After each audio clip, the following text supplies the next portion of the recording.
My congratulations to my fellow recipients here today. And Earl, I did write a response. First of all, I want to apologize to Alana because when she called me, she kept insisting that this was very exciting.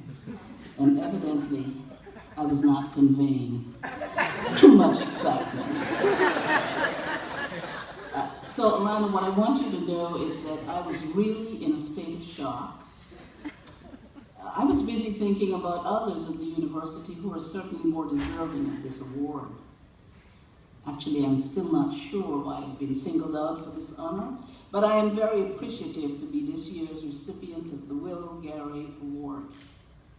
This is very special indeed. I often think of my life's journey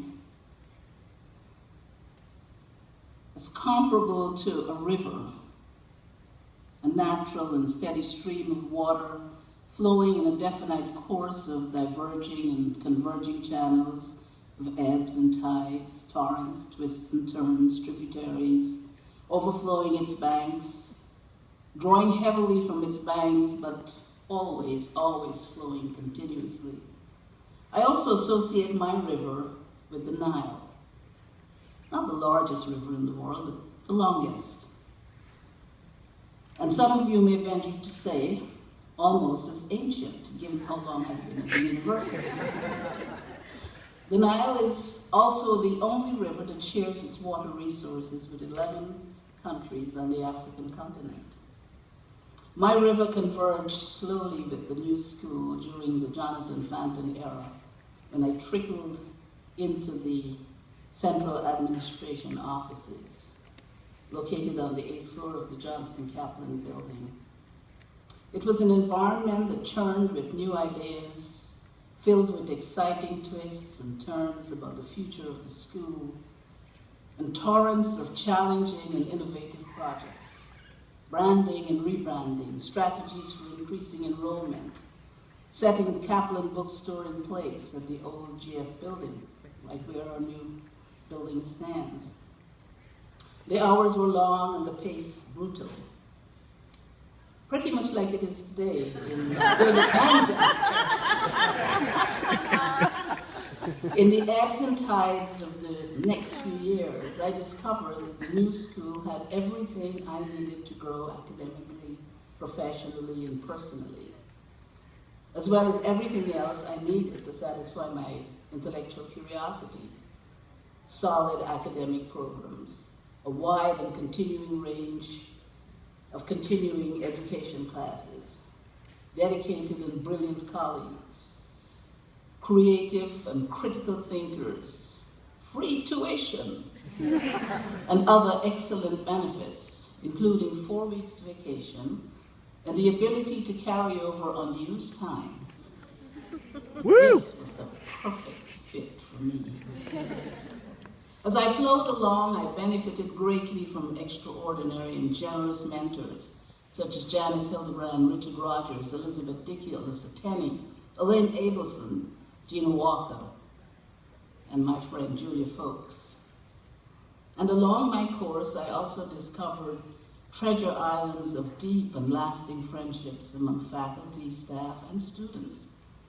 My course took a natural divergence when I meandered into new territories. I completed a bachelor's degree and subsequently a master's degree. Much like the complexity of the Nile, with its countless tributaries, converging channels of the White Nile and the Blue Nile, my own steady flow created tributaries of its own. As an undergraduate, I participated in a 6-week study abroad program at the University of Arts and Sciences in Beijing, China.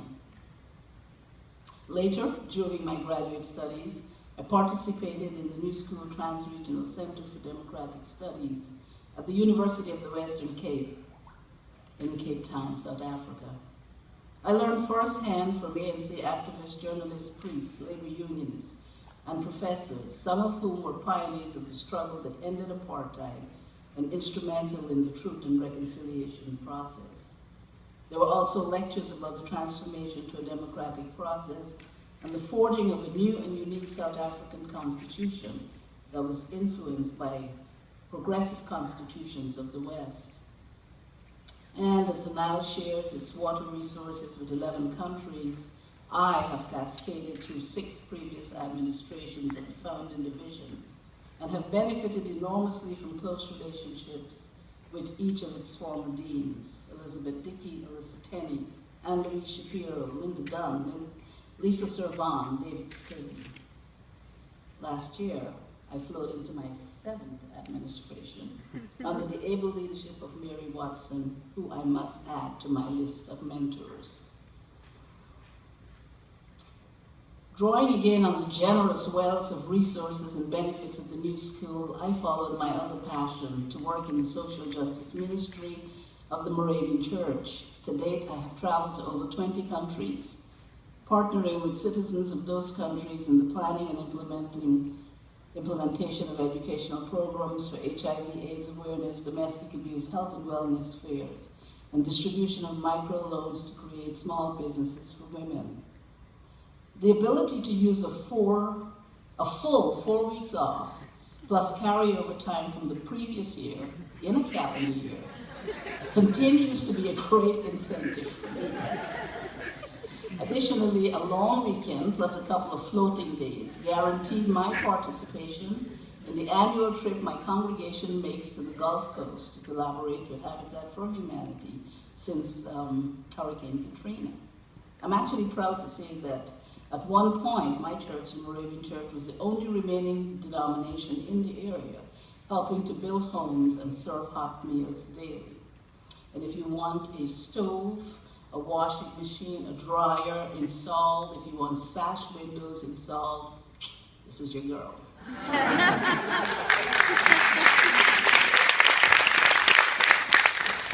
I was among the first group of staff to participate in the newly designed staff development program under the Diversity Initiative 15 years ago.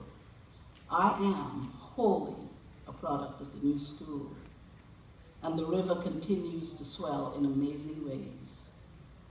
Of course, there have been difficult and conflicted times when I flowed upstream against the currents, and at other times I felt like the Aswan Dam, trying to regulate and negotiate the flooding torrents of an institution frothing with constant change.